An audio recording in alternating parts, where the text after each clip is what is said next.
Hello, this is Chira Kiranmay, and in this video I am going to examine musculoskeletal system. Common or concerning symptoms of the musculoskeletal system include neck pain, lower back pain, monoarticular or polyarticular joint pain, inflammatory or infectious joint pain with systemic features such as fever, chills, rash, anorexia, and weight loss. The examination by shoulder examination. Begin by inspecting shoulder and shoulder girdle anteriorly. Inspect the scapulae and related muscles posteriorly. During both inspection, note any swelling, deformities, muscle atrophy, or fine tremors of the muscles. Palpate for tenderness at sternoclavicular joint, tracing the clavicle laterally with your fingers. From behind, follow the bony spine of the scapula laterally and upward until it becomes the acromion, the summit of the shoulder. From acromion, palpate the acromioclavicular joint and from there down to the cricoid process of the scapula. Palpate the greater tubercle and the bicep tendon in the intertubercular groove, checking for tenderness. Also lift the humerus posteriorly so you can palpate over the subacromion bursa and subdeltoid bursa and the underlying palpable ascites muscles, which include supraspinatus, infraspinatus, teres major, and subscapularis. To evaluate the range of motion of shoulders, ask the patient to perform 6 motions of the shoulder girdle. These include flexion, where the patient raises his arm in front and overhead. Extension, where he moves his hand behind.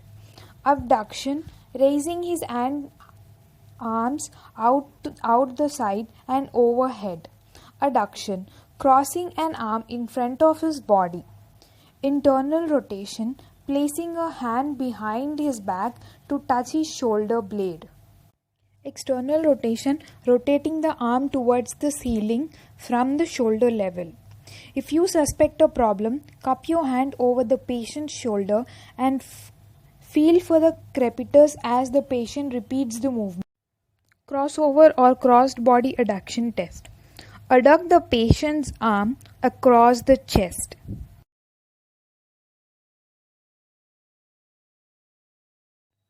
Apley scratch test. Ask the patient to touch the opposite scapula from behind or from the upper side. If it is from the upper side, it tests abduction and external rotation, and it is from behind, it tests adduction and internal rotation. Knee impingement sign.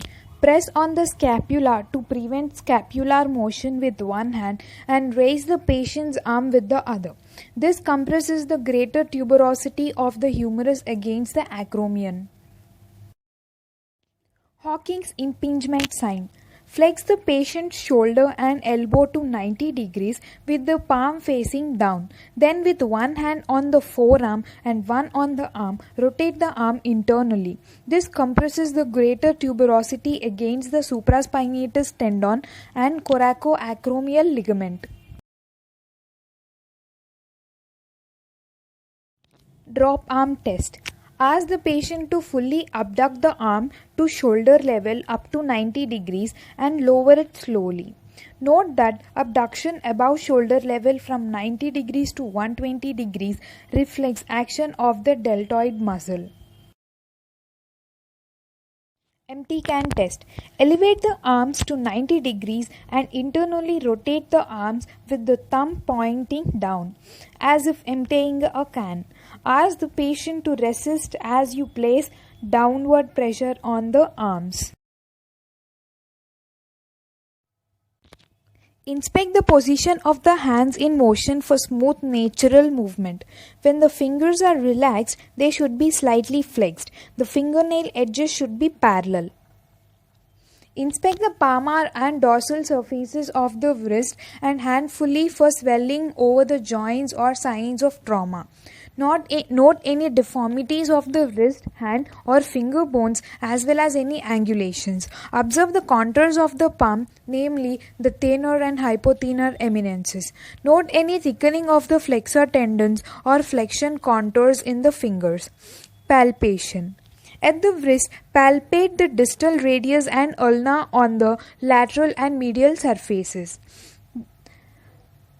And also palpate the wrist joint.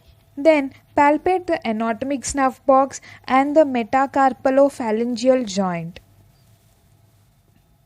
Palpate the distal interphalangeal joint and observe for Heberden's nodes, which are common in osteoarthritis.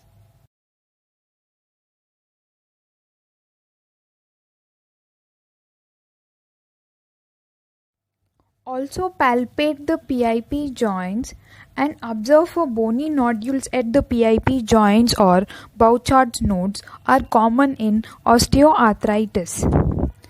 To check range of motion of wrist and hands, begin with flexion and extension, asking the patient to place their palm down, point their fingers towards the floor and also pointing their fingers towards the ceiling.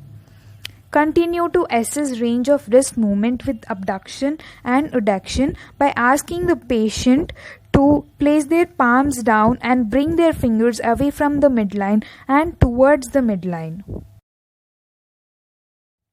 Test hand grip strength by asking the patient to grasp your second and third finger. This test functions of wrist joint, the finger flexors and the intrinsic muscles and joints of the hand. To do Finkelstein test, ask the patient to grasp the thumb against the palm and move the wrist towards the midline in ulnar deviation, sometimes called as thumb function test. To test thumb abduction, ask the patient to raise the thumb straight up as you apply downward resistance.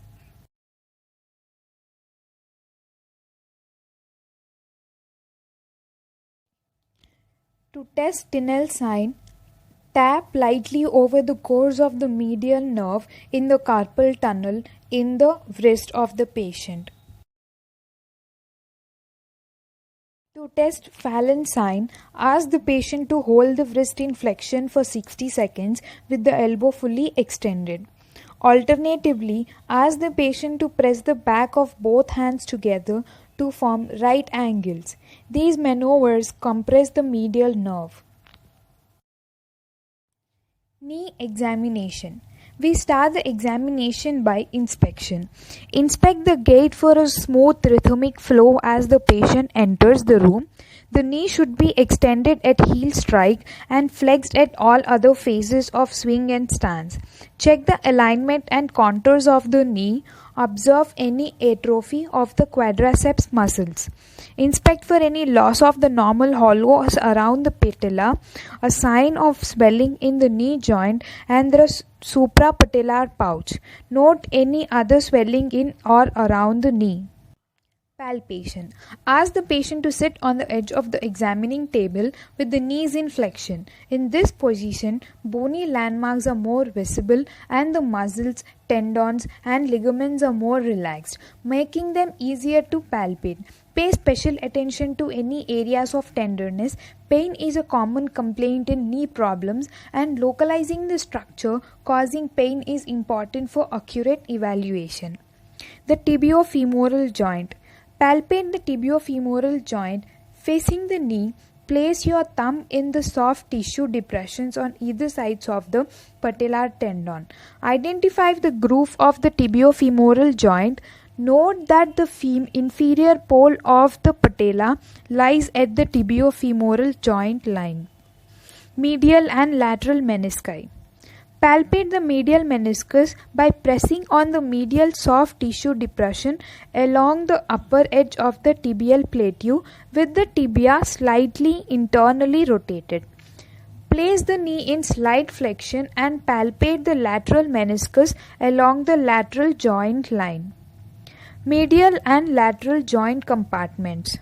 Palpate the medial and lateral joint compartments of the tibiofemoral joint with the knee flexed on the examining table to approximately 90 degrees. Pay special attention to any areas of pain or tenderness. Patellofemoral compartment. Patellar tendon. Palpate the patellofemoral compartment by locating the patella and trace the patellar tendon distally until you palpate the tibial tuberosity. Ask the patient to extend the knee to make sure the patellar tendon is intact. The suprapatellar pouch, prepatellar bursa and Yersinia bursa. Palpate for any thickening or swelling in the suprapatellar pouch and along the margins of the patella. Start 10 centimeters above the superior border of the patella, well above the pouch, and feel the soft tissues between your thumb and fingers. Move your hand distally in progressive steps, trying to identify the pouch. Continue your palpation along the sides of the patella. Note any tenderness or increased warmth. Check 3 other bursae for bogginess or swelling.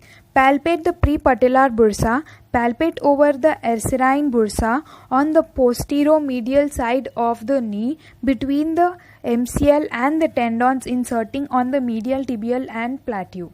On the posterior surface with the leg extended, check the medial aspect of the popliteal fossa. Assess the range of motion of each knee, beginning with flexion and extension. Be sure to provide help as needed. Check internal and external rotation of the knee by instructing the patient to swing the lower leg away from the midline and towards the midline.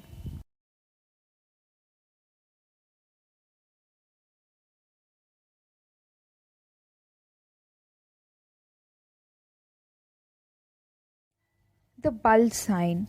With the knee extended, place the left hand above the knee and apply pressure on the suprapatellar pouch, displacing or milking fluid downward. Stroke downward on the medial aspect of the knee and apply pressure to force fluid into the lateral area. Tap the knee just behind the lateral margin of the patella with the right hand.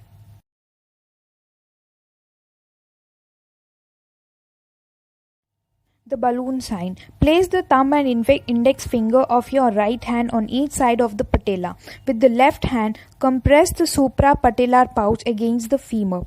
Palpate for fluid ejected or ballooning into the spaces next to the patella under your right thumb and index finger.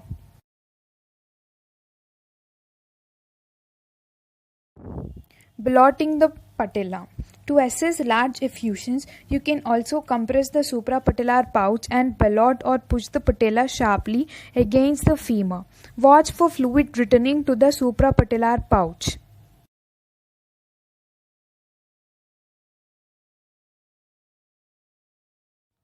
McMurray's test. With the patient supine, grasp the heel and flex the knee.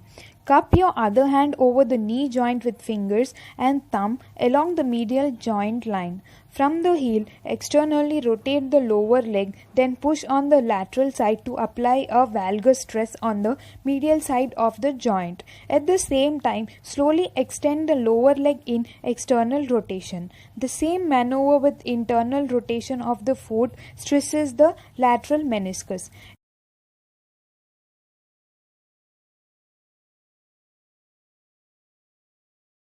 Abduction stress or valgus stress test. With the patient supine and the knee slightly flexed, move the thigh about 30 degrees laterally to the side of the table.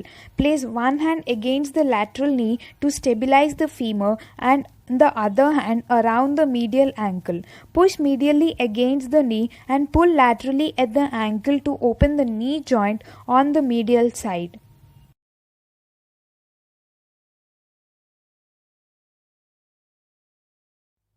Adduction or varus stress test. With the thigh and knee in the same position, change your position so that you can place one hand against the medial surface of the knee and other around the lateral ankle. Push laterally against the knee and pull medially at the ankle to open the knee joint on the lateral side. This is called varus stress.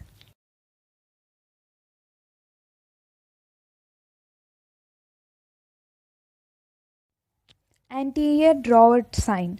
With the patient supine, hips flexed and knees flexed to 90 degrees and feet flat on the table, cup your hands around the knee with the thumb on the medial and lateral joint line and the fingers on the medial and lateral insertions of the hamstrings. Draw the tibia forward and observe if it slides forward, like a drawer from under the femur. Compare the degree of forward movement with that of a opposite knee. Lachman test. Place the knee in 15 degrees of flexion and external rotation. Grasp the distal femur on the lateral side with one hand and the proximal tibia on the medial side with the other. With the thumb of the tibial hand on the joint line, simultaneously pull the tibia forward and the femur back. Estimate the degree of forward excursion. Posterior drawer sign. Position the patient and place your hands in the positions described for the anterior drawer test. Push the tibia posteriorly and observe the degree of backward movement in the femur.